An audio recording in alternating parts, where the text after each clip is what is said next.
Well, summertime is here for many families. That means hitting the great outdoors. But with Lyme disease on the rise in New York State, well, families have to be extra cautious about what to watch out for when it comes to ticks. Thanks so much for staying with us. I'm Tamsin Fidel. And I'm Shirley Chan. Ernie has the night off. Now, Lyme disease is the most common disease spread by ticks in New York State. According to the CDC's most recent data, there were nearly 3,000 confirmed cases of Lyme disease in New York State in 2019. But you can prevent infection if you act quickly. Yeah, well, joining us now to talk more about all of it and what to watch out for is Dr. Sarana Siegel-Moorer, Director of Infectious Diseases at New York Presbyterian Queens. And thanks so much for being with us this afternoon. So let's dive into it, because what is tick season expected to really be like this summer? Is it different from other years? So thank you for having me. I believe that the tick season is probably going to be a little bit longer, maybe more infections expected based on the CDC and the New York State data in terms of the numbers of ticks and, as you just showed, the trend over the last few years.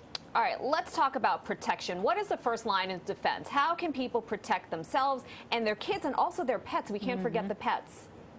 So that's the most important question. We should all enjoy the wellness of being outdoors, but we have to be smart.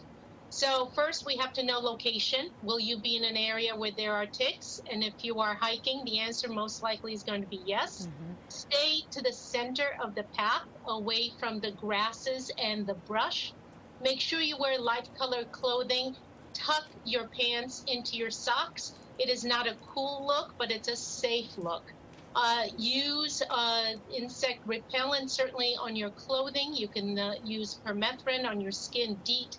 The most important thing that I can say is when it comes to children and pets, please check with your pediatrician and please check with your veterinarian to make sure you're using the proper products. Yeah, really good advice there. So how do you know if it is a tick? What exactly do they look like? I'm sure there's lots of different types. So many different types. They're very tiny. I think the closest comparison could be a poppy seed. There are wonderful resources on CDC, New York State, New York City, Department of Health with photos. Okay. So that is an easy way to kind of get around some of the identification. I think we have like a tick family there we were just showing on the screen. or like as they're growing bigger and bigger. Now, okay, so now we've seen what they look like. What should you do if you spot a tick? So if you see a tick on your skin, the most important thing is it should be removed immediately. Do not use folklore remedies, smothering the tick, painting the tick, burning the tick. That should all be avoided. The best thing to do, if it's already attached, to use a fine-tipped tweezer. That is the best way. Gentle, steady pressure up. Make sure you remove the mouth parts. That's the most important thing. No squeezing the tick during the removal. The other thing to keep in mind is you have to do body checks, yourself, your pets, your children, your family, because sometimes they can be in very tough to find areas. And certainly behind the knees, by the ears, ticks like warm, protected areas. Let's talk about Lyme disease, because that's the, really the scariest part of all of it. Just because you get a tick bite, that doesn't necessarily mean you're definitely going to get Lyme disease, correct? Exactly.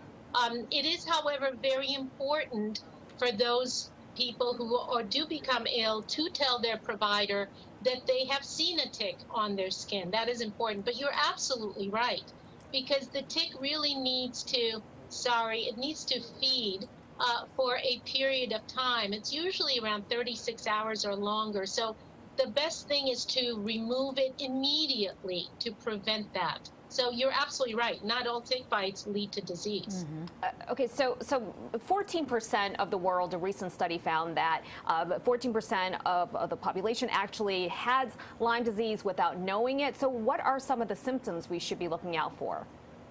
Yeah, so in that study that you're quoting, a lot of those persons that were tested for antibodies were in Europe, but still in the United States, the number's a little lower, but very similar. So it's definitely something we should all be aware of. So the symptoms are a little difficult, and that's where the challenge comes.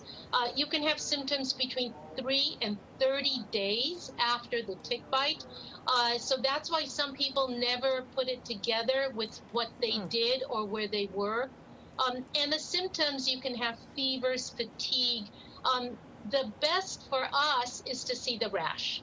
That erythema, migrans rash, that target lesion, the bullseye. But sometimes it's tough. If it's behind the knee, if it's behind the ear, it's very difficult to notice unless providers really go searching. Well, so are there any treatments right now available for Lyme disease? Absolutely, very effective treatments, and that's why you should access your providers immediately. Most urgent care and emergency rooms, certainly in New York City, New York State, have a lot of experience with Lyme. And then for the more special cases, we're here to help as infectious disease providers. All right, all very good information as we are now in tick season. Dr. Siegel-Moore, thank you so much for joining us this afternoon. We appreciate you taking the time. My pleasure. Thank you. Always good reminders, right? Yeah, and some of those warning signs, you wouldn't know of it. I know. So it's really good information.